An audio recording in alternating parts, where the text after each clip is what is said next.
Halo semuanya, selamat datang kembali di video saya. Selamat datang juga saya ucapkan kepada Bapak Rosyid selaku dosen mata kuliah interaksi manusia dan komputer. Nah, di video saya kali ini, saya akan menjelaskan mengenai tugas evaluasi with asking user. Nah, sebelumnya perkenalkan kembali, saya Igede Kasadiantara dari kelas 2 di 3 Teknik Informatika A dengan NIP 2103191002. Baik, kita langsung saja. Nah, di sini saya membuat tugasnya dengan bentuk laporan, karena diinstruksikan waktu itu dibuat dalam bentuk laporan. Seperti yang saya katakan tadi, kita akan membahas mengenai materi evaluasi web melalui metode asking user. Sebenarnya kenapa sih kita perlu melakukan hal ini? Karena kita tahu di dunia nyata atau di dunia real pandangan atau penilaian setiap orang itu berbeda-beda dalam menilai suatu produk ataupun aplikasi, baik itu dari segi tampilannya ataupun sistemnya. Ada yang mengatakan buruk, ada yang mengatakan bagus, ada yang mengatakan sedang, dan lain sebagainya. Nah, kegiatan evaluasi software ini sebenarnya juga bagaikan pisau bermata dua. Karena kenapa? Karena terkadang evaluasi ini dihindari oleh developer, dikarenakan akan menghabiskan banyak waktu dan juga biaya. Karena terlalu fokus untuk mengevaluasi terus-menerus sehingga tidak ada perkembangan di aplikasi yang mereka buat itu sendiri. Lalu ada baiknya juga, ini karena evaluasi ini berguna untuk mengetahui karya yang mereka buat dari seorang developer itu apakah baik di user ataupun juga apakah berguna nantinya jika sudah dipasarkan, seperti itu. Lalu, evaluasi ini apa sih sebenarnya? Evaluasi ini merupakan proses secara sistematis mengumpulkan data untuk meminta pendapat seseorang mengenai produk ataupun aplikasi yang telah kita buat, seperti itu. Evaluasi ini dibutuhkan karena desainer tidak dapat berasumsi secara langsung apakah aplikasi yang dia buat itu sudah baik ataupun buruk, seperti itu. Karena itu sangat subjektif. Karena aplikasi yang mereka buat itu dari dirinya dia sendiri dan dinilai dari dirinya dia sendiri. Maka dari itu diperlukanlah orang lain untuk menilai karya yang telah mereka buat. Seperti itu. Lalu yang kedua juga berguna untuk memeriksa apakah user dapat menggunakan produk yang telah dibuat itu dengan baik ataupun apakah mudah atau sulit digunakan oleh user itu sendiri. Sehingga nantinya bisa dievaluasi oleh developer itu sendiri dan diperbaiki dari aplikasinya. Seperti yang saya katakan juga sebelumnya. Lalu, bagaimana sih cara kita untuk mengevaluasi aplikasi yang telah kita buat? Nah, salah satu metodenya itu adalah dengan asking user ini. Asking user ini pun terdapat dua cara. Ada dengan cara interview dan juga ada dengan cara kuesioner. Nah, pada kesempatan kali ini, saya telah membuat evaluasi dengan menerapkan metode asking user dengan kuesioner seperti itu dengan memanfaatkan platform Google Form seperti itu. Lalu kapan sih kita sebenarnya bisa melakukan evaluasi ini? Evaluasi ini sebenarnya kita bisa lakukan di 3 tahapan. Yang pertama pada saat proses kita membuat aplikasi itu sendiri. Yang kedua pada saat aplikasi yang telah kita buat itu sudah jadi, dan terakhir pada saat aplikasi yang telah kita buat itu sudah dipasarkan. Nah, di tugas saya kali ini, saya mau melakukan evaluasi itu pada saat aplikasi yang telah saya buat itu sudah jadi dan masih belum dipasarkan, seperti itu. Lalu, dalam metode kuesioner ini sendiri, user bisa, di sini saya menggunakan skala Likert dengan ukuran 5, yakni 1 sangat buruk, 2 buruk, 3 netral, 4 bagus, dan 5 sangat bagus. Dan user nantinya bisa memilih nilai antara rentang 1 sampai dengan 5. Seperti itu. Dan berikut saya berikan link Google Form dan JAKOM atau jaringan komunikasi yang telah saya buat untuk mengisi kuesioner evaluasi web yang dibuat. Seperti ini bentuknya. Mungkin Bapak dan juga teman-teman bisa melihat. Bagi teman-teman, mohon maaf mengganggu waktunya. Di sini aku meminta bantuan dan kesediaan kalian untuk mengisi form berikut untuk keperluan tugas IMK atau interaksi manusia komputer. Di sini saya memberikan link Google Form-nya. Lalu di akhir saya memberikan terima kasih atas waktunya. Lalu pada Google Form tersebut saya cantumkan link yang menuju website yang telah saya sebarkan di internet melalui hostingan Pens. Berikut adalah link dari website yang saya buat sebelumnya, yang sudah di-hosting. Dan jika ini diklik, maka akan diarahkan ke website Pens yang telah saya buat sebelumnya. Di sini saya juga menggunakan fitur dari Bitly untuk mempermudah nantinya teman-teman untuk mengenali website yang telah saya buat seperti itu, dan juga lebih mudah mengenali linknya. Berikut juga saya lampirkan pertanyaan di Google Form yang telah saya buat dan juga sesuai dengan parameter yang diberikan oleh Bapak Rosid selaku dosen mata kuliah ini. Ini adalah halaman pertamanya. Seperti yang saya katakan tadi, di sini terdapat link webnya yang nanti teman-teman bisa klik. Dan setelah teman-teman klik, melihat dan juga melihat, lalu menilai, mencoba aplikasi yang telah saya buat dari segi speed dan lain sebagainya. Lalu teman-teman bisa mengklik berikutnya di kolom form. Nah, setelah itu saya memerlukan nama dari teman-teman itu sendiri, NRP, dan lalu penilaiannya. Nah, di sini penilaian pertama dilihat dari usability atau kegunaannya. Dengan pertanyaan agar user ataupun agar responden lebih mengerti apa yang kita inginkan dari penilaian mereka, seperti itu. Di sini saya memberikan pertanyaan, apakah website tersebut mudah digunakan dan sederhana dalam pengoperasiannya. Maaf. Di sini ada rentangan seperti yang saya katakan tadi menggunakan skala Likert dengan ukuran 5. Saya memberikan keterangan juga di sebelah kiri itu sangat buruk, di sebelah kanan itu sangat baik, seperti itu. Sebenarnya di bagian atas ini saya juga memberikan ukuran dari skala Likert yang sebelumnya saya jelaskan, yang sangat buruk, netral, bagus, dan juga sangat bagus. Namun di screenshot kali ini saya tidak tampilkan seperti itu. Lalu penilaian kedua, saya ingin mengetahui sistem navigasi dari website yang saya buat. Dengan parameter pertanyaan, apakah website tersebut mudah digunakan dan sederhana dalam pengoperasiannya. Lalu juga ada skala Likert tadi yang ukurannya 5. Lalu yang ketiga ada penilaian mengenai grafik desainnya. Dengan parameter pertanyaan, apakah grafik desainnya bagus dan juga menarik. Lalu selanjutnya ada konten.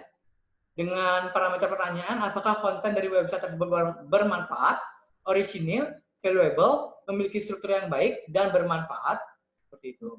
Lalu ada kompatibilitas dengan parameter pertanyaan, jika website tersebut dijalankan di browser lain, apakah akan tetap baik digunakan dan menampilkan informasi dan berfungsi sebagaimana mestinya. Mohon maaf. Seperti itu. Lalu ada loading time. Dengan parameter pertanyaan, apakah saat mengakses atau membuka websitenya langsung muncul atau loadingnya lama, karena tentu akan mengganggu user, kita tahu bahwa loading itu sangat penting. Lalu functionality-nya, dengan parameter pertanyaan, tujuan website adalah sebagai sumber informasi mengenai Pens. Apakah fitur, navigasi, dan alur website yang tersedia di dalam website tersebut dapat mencapai tujuan dari dibuatnya website tersebut? Nah, seperti itu.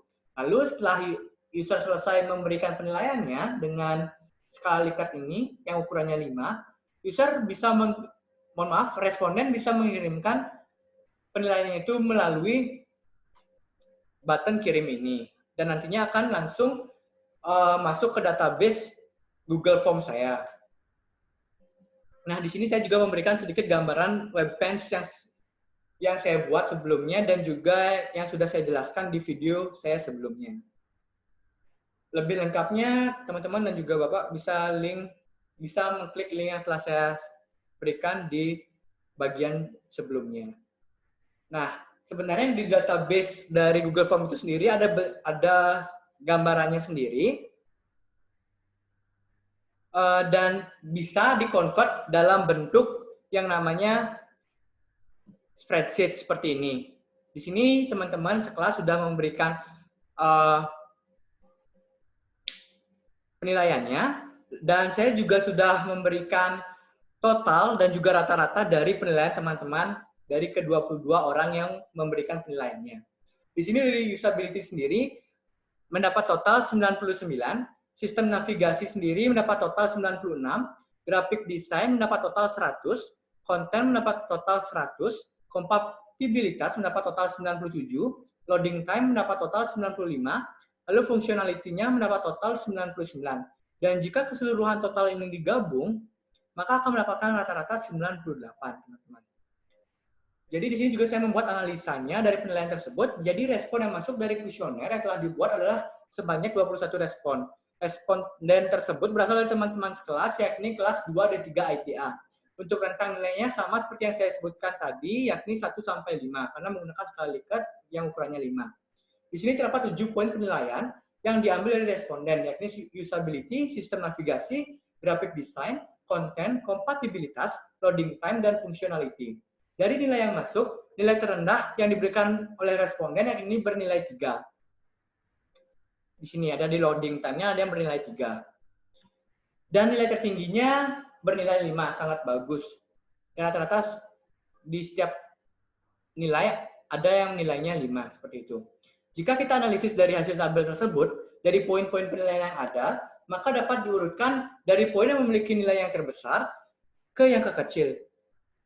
Adalah sebagai berikut. Yang pertama itu adalah graphic design, lalu dilanjutkan dengan konten, lalu ada usability, functionality, kompatibilitas, sistem navigasi, dan loading time. Itu adalah urutan-urutannya.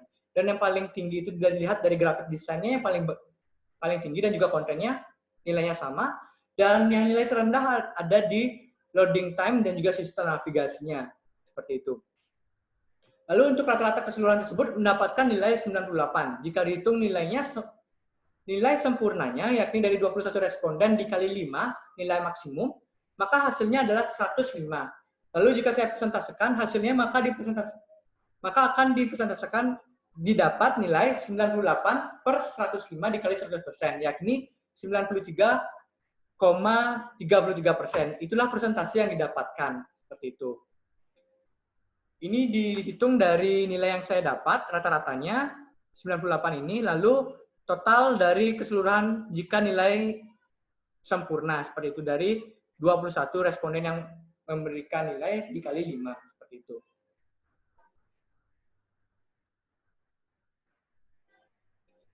Saya misalkan sekarang menganalogikannya 100%, dibagi dengan ukuran skala Likert yang digunakan yakni 5. Sehingga masing-masing ukuran mendapatkan rentang 20%, mohon maaf. Lalu rentangan tersebut saya sudah berikan juga 0 sampai 20% itu sangat buruk, 20 sampai 40% itu buruk, 40% sampai 60% itu netral, 60% sampai 80% itu bagus, dan terakhir 80% sampai 100% itu sangat bagus.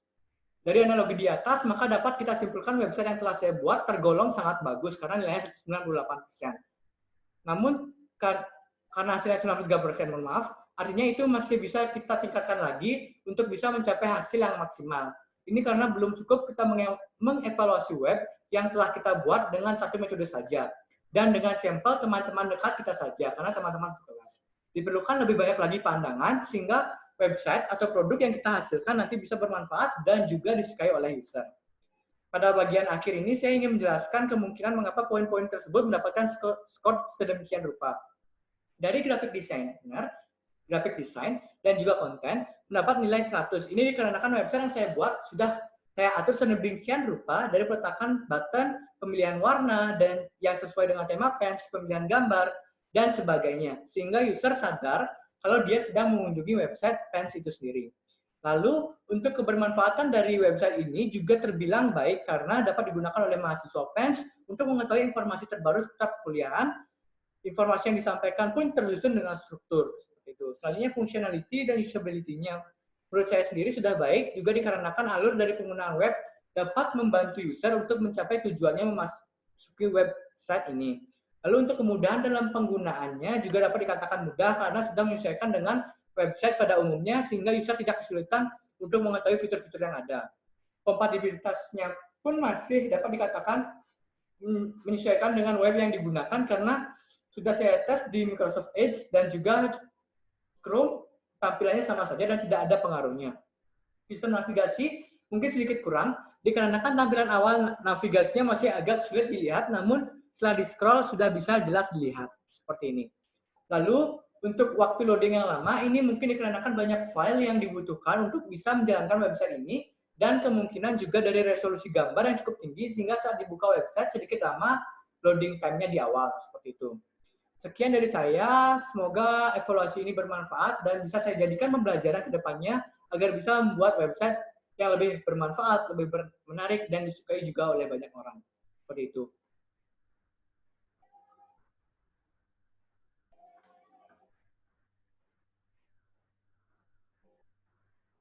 Mungkin saya ingin menampilkan sedikit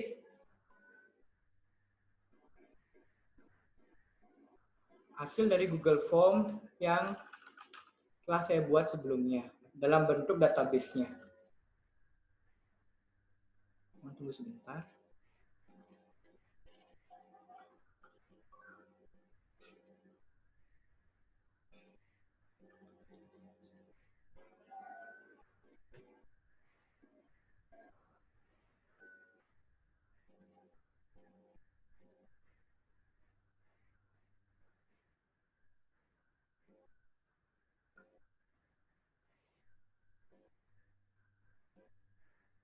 Ini adalah database-nya, terdapat 22 tanggapan.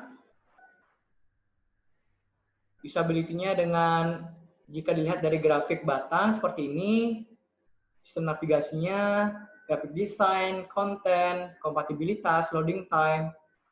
Nah, loading time-nya ada yang 1 memberikan penilaian 3, lalu ada functionality, seperti itu. Nah, mungkin